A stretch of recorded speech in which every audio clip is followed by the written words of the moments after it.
कितनी ठंड है। सर्दियों में तो पानी में हाथ डालने का मन ही नहीं करता। रात को रसोई का काम निपटा कर आई साधना रजाई में घुसते हुए पति रवि से बोली, हाँ सच में लगता है इस बार ठंड पिछले सारे रिकॉर्ड तोड़ देगी।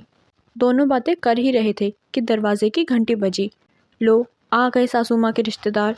यार जब देखो कोई ना कोई मुंह उठाए चले आता है। मैं पहले ही कह रही हूँ मैं बाहर जाने वाली नहीं। साधना का ससुराल रेलवे स्टेशन के पास ही था, इसलिए सासू माँ के ससुराल वाले, मायके वाले और जान पहचान वाले देर सवेर उनके घर आ धमकते थे। किसी की सुबह की ट्रेन होती तो किसी की देर रात की, किसी की ट्रेन देर से आती तो किसी की ट्रेन छूट जाती।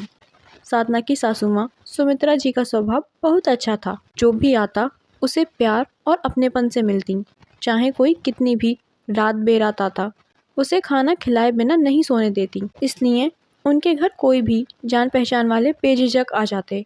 बहू रवि बाहर आओ, सासू माँ ने कहा। साधना ने रवि को देखा और ना चाहते हुए भी उसके साथ बाहर आना पड़ा। अंकल आंटी आप इतनी रात को इन दोनों नटखट चिंकी मिंकी के साथ?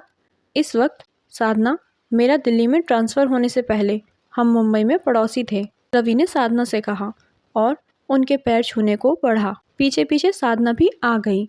माफ़ करना बेटी, इतनी रात को परेशान किया, लेकिन क्या करते। जनवरी की कड़ाके की ठंड, ऊपर से घना कोहरा। कोहरे के कारण ट्रेन बहुत धीरे चल रही थी। स्टेशन पर पहुँचे तो 10 बज चुके थे। जहाँ जाना था उनका घर यहाँ से बहुत दूर है, इसलिए रात को कोई टैक्सी या ऑटो वाला वहाँ जाने के लिए तैयार ही नहीं हुआ। सोचा होटल में रुक जाते हैं, पर साथ में 2 जवान लड़कियाँ हैं, ये सोचकर मन नहीं माना। फिर तुम्हारी सास सुमित्रा भाभी का ख्याल आया। फ़ोन की बैटरी भी चली गई थी, नहीं तो फ़ोन कर देते।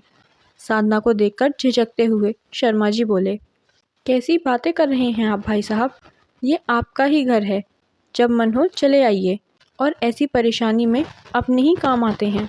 ठीक किया जो आप यहाँ चले आए। जवान बेटियों के साथ किसी अनजान होटल में रहना सही भी तो नहीं है। रवि ने कहा, अंकल आंटी आप सब हाथ मुंह धो लीजिए, जब तक आप चाय नाश्ता करेंगे साधना खाना बना देगी।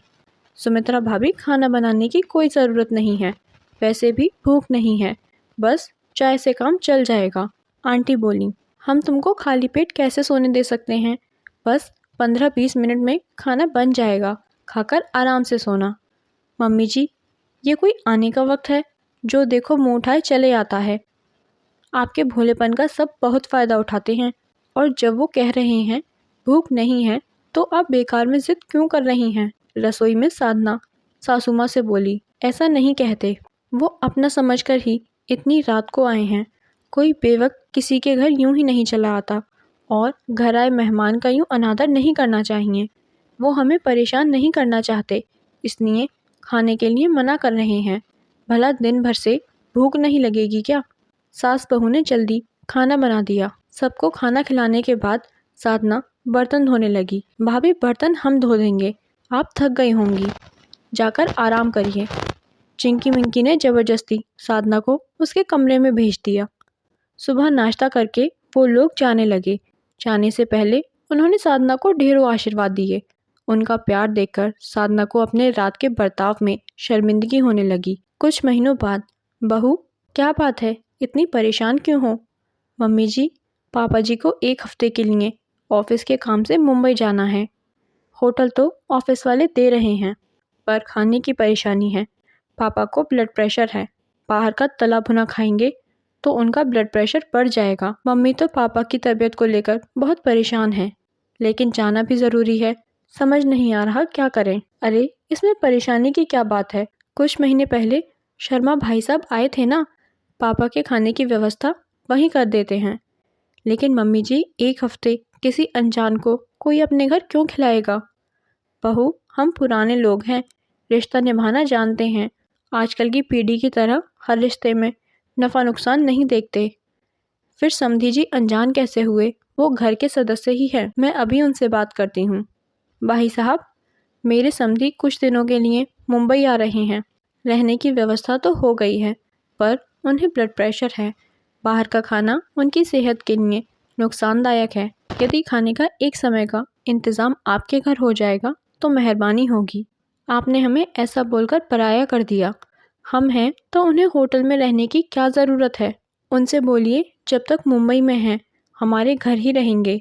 उन्हें यहाँ कोई परेशानी नहीं होने देंगे। आप चिंता मत करिए, आने का दिन और ट्रेन का नंबर बता दीजिएगा और उनको हमारा नंबर दे दीजिएगा। मेरा बेटा उन्हें स्टेशन से ले आएगा। देखा बहू, नेकी कभी व्यर्थ नहीं जाती, इसलिए जितना संभव हो दूसरों की मदद करनी चाहिए। मम्मी से कहना समधी जी की फिक्र ना करें, ऐसा समझे वो अपने रिश्तेदार के घर जा रहे हैं। जी मम्मी जी।